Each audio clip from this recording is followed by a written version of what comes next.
નમસ્કાર મિત્રો, અમારી યુટ્યુબ ચેનલ આવો ભક્તિ સત્સંગમાં આપ સૌનું હાર્દિક સ્વાગત છે। તો મિત્રો, આપણે આજના વિડીયોમાં શીતળા સાતમનું વ્રત કેવી રીતે કરવું અને પછી તેની કથા સાંભળીશું।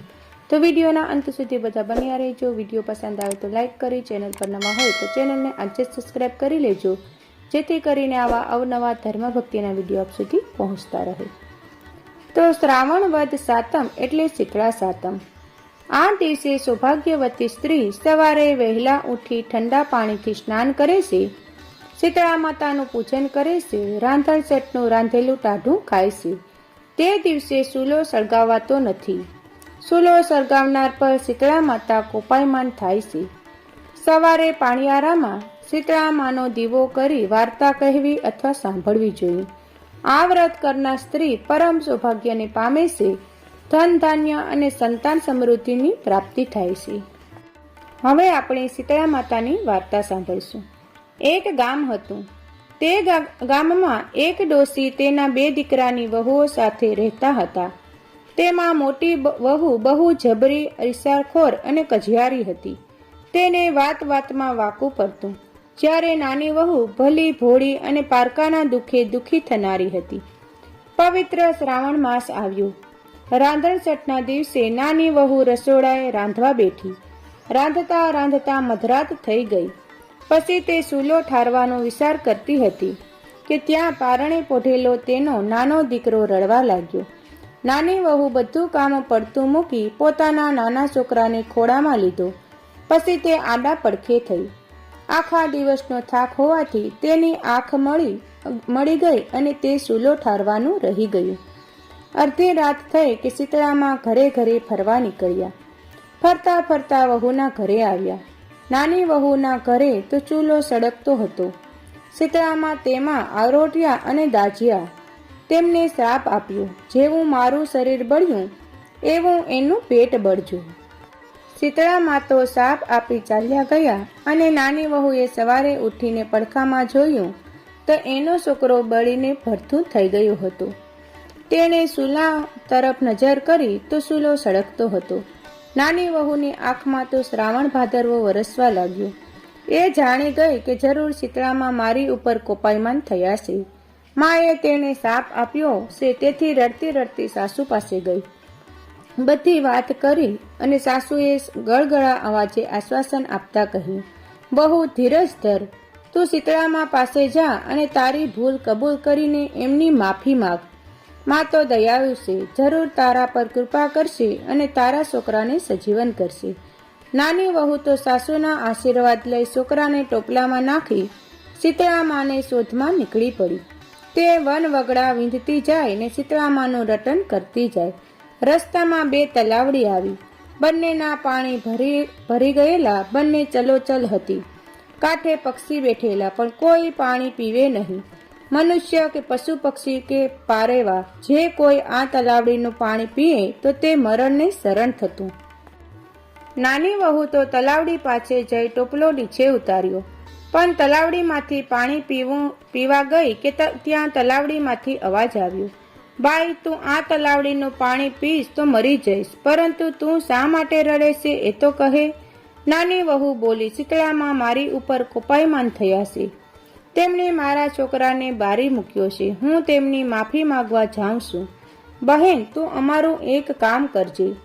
તું શીતળામાં પાસે જાય તો અમારું પણ પૂછતી આવજે કે અમે તો એવા શા પાપ કર્યા છે કે અમારું પાણી કોઈ જ પીતું નથી, અને જો કોઈ ભૂલે ચૂકે પીએ છે તો તે મરી જાય છે। નાની વહુએ તેમને હા પાડી પાણી પીધા વગર જ માથે ટોપલો ચડાવી રડતી રડતી આગળ ચાલવા લાગી। આગળ જતા રસ્તામાં બે લડતા આખલા મળ્યા। બંનેની ડોકે ઘંટીના પડ બાંધેલા હતા।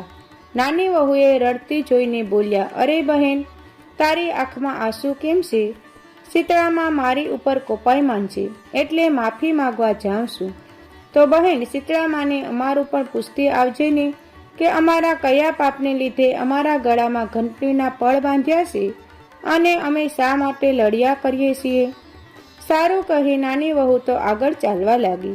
થોડેક દૂર ગઈ ત્યાં એક બોરડીના ઝાડ નીચે એક મેલી ઘેલી ડોસી માથું ખજવારતી બેઠી હતી। વહુને જોઈ ડોસી બોલી, અરે બાઈ, આમ હારતી ફાફરી ક્યાં હાલી? નાની વહુએ શીતળા માને કોપની વાત કરી ત્યારે ડોસી બોલી, અલી જરાક મારું માથું તો જોઈ દેતી જા. નાની વહુએ ઘણી ઉતાવળ હતી, પણ એ દયાળુ હતી. પોતાના મરેલા છોકરાને ડોસીના ખોળામાં મૂકી એ તો જૂ વીણવા બેઠી. વહુએ ડોસીમાના માથામાંથી ઘણી લીકો અને જૂ કાઢીને મારી. આથી ડોસીમાના માથાની ખજવાળ ઓછી થઈ ગઈ. તેમને વહુને આશીર્વાદ આપ્યા અને કહ્યું, જેવું મારું માથું ઠર્યું તેવું તારું પેટ ઠરજો.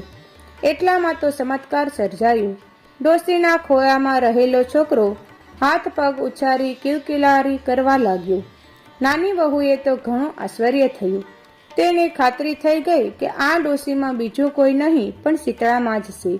તે શીતળામાના શરણોમાં ઢળી પડી અને બોલી, માં, મને માફ કરી દો. મેં તો તમારા શરીર બાળેલું, પરંતુ તમે તો મારું પેટ ઠાર્યું છે. તમને મારા લાખ લાખ નમન. ડોશીની જગ્યાએ એકદમ પ્રકાશ પથરાયો અને એની જગ્યાએ શીતળામાં ઊભા રહી ગયા. નાની વહુએ શીતળામાના દર્શન કરી તેમની માફી માંગી.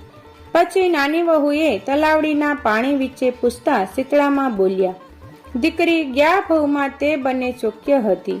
દી ઉગ્યેથી દી આથમ્યા સુધી લડ્યા કરે, કોઈને ચાસ પાણી આપે નહીં. એટલે આ જન્મે કોઈ એનું પાણી પીતું નથી.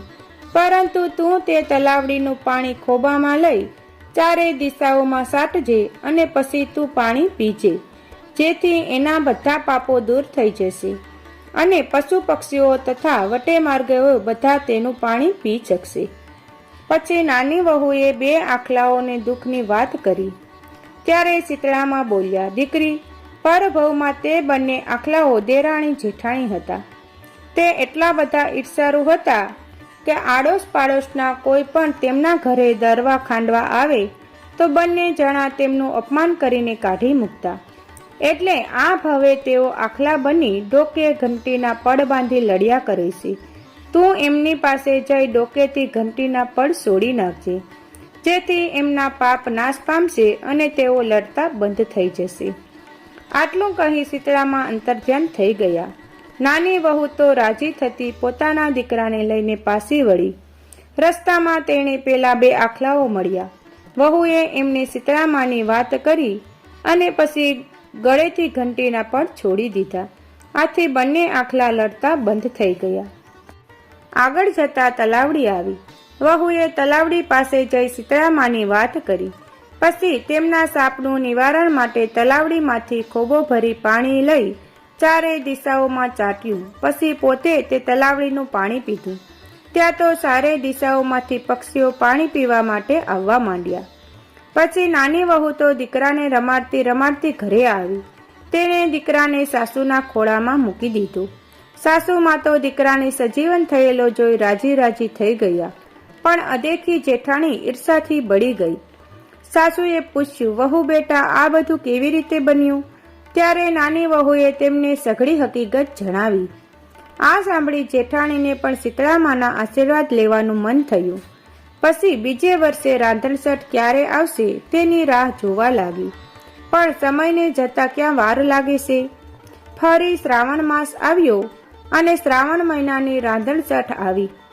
જેઠાણી ચૂલે રાંધવા બેઠી અને જાણી જોઈને રાતે ચૂલો સળગાવતો રાખીને જ સૂઈ ગઈ. રાતે શીતળામાં ચૂલામાં આરોટ્યા કે દાજ્યા. તેમણે જેઠાણીને શ્રાપ આપ્યો, જેણે મને બાળી છે એનું અંતર બાળજો. બીજા દિવસે સવારે ઉઠીને જેઠાણીએ જોયું તો તેનો દીકરો બળીને ભડથું થઈ ગયેલો હતો. મરેલા દીકરાને જોઈ જેઠાણી વિલાપ કરવાને બદલે ખુશ થઈ ગઈ. તે તો દેરાણીની માફક છોકરાને ટોપલામાં નાખી ચાલવા લાગી. રસ્તામાં બે તલાવડી મળી. જેઠાણી ટોપલો નીચે મૂકી તલાવડીમાંથી પાણી પીવા ગઈ ત્યાં એક અવાજ સંભળાયો, પાણી પીશ નહીં ને તો મરી જઈશ. જેઠાણીએ પાણી પીધું નહીં એટલે તલાવડીએ પૂછ્યું, બહેન, તું ક્યાં જાય છે? જેઠાણીએ કહ્યું, હું ગમે ત્યાં જાઉં ત્યારે સી પંચાત. આમ કહી તે પાણી પીધા વગર ચાલતી ગઈ. આગળ જતા બે આખલા મળ્યા. તેમને પણ જેઠાણીને કહ્યું, બહેન, તું ક્યાં જાય છે? આ સાંભળી જેઠાણી ગુસ્સે થઈ ગઈ અને મોં મચકતો બોલી, હું ગમે ત્યાં જાઉં તમારી સી પંચાત. આગળ જતા રસ્તામાં પેલી મેલી ઘેલી ડોસી મળી. તે બંને હાથે પોતાનું માથું ખજવાડતી હતી. તેણે જેઠાણીને કહ્યું, બહેન, મારું માથું જોઈ આપને. જેઠાણી તો કાળઝાળ થઈ જતા બોલી, હે ડોસલી, હું કાંઈ તારા જેવી નવરી નથી કે તારું માથું જોવા બેસું. હું તો શીતળામા પાસે જાઉં છું. આમ ચણકો કરી જેઠાણી તો ચાલતી થઈ. તે સવારથી સાંજ સુધી વનવગડામાં ખૂબ જ ભટકી, પણ તેને ક્યાંય શીતળામા મળ્યા નહીં. આખરે તે કંટાળીને મરેલા છોકરાને લઈ પાછી આવી. દેરાણી ભક્તિભાવ અને દયાળુ હતી, તેથી તે સુખી થઈ. જેઠાણી તેના સ્વભાવને લીધે દીકરો ખોઈ બેઠી. હે શીતળામા, તમે જેવા દેરાણીને ફળ્યા એવા સૌને ફળજો. તો મિત્રો, આ વિડીયોમાં આપણે શીતળામાની કથા સાંભળી. વિડીયો પસંદ આવી હોય તો લાઈક કરજો. હવે નવા વિડીયો સાથે મળીશું. ત્યાં સુધી સૌને જય સિયારામ, જય શ્રી કૃષ્ણ.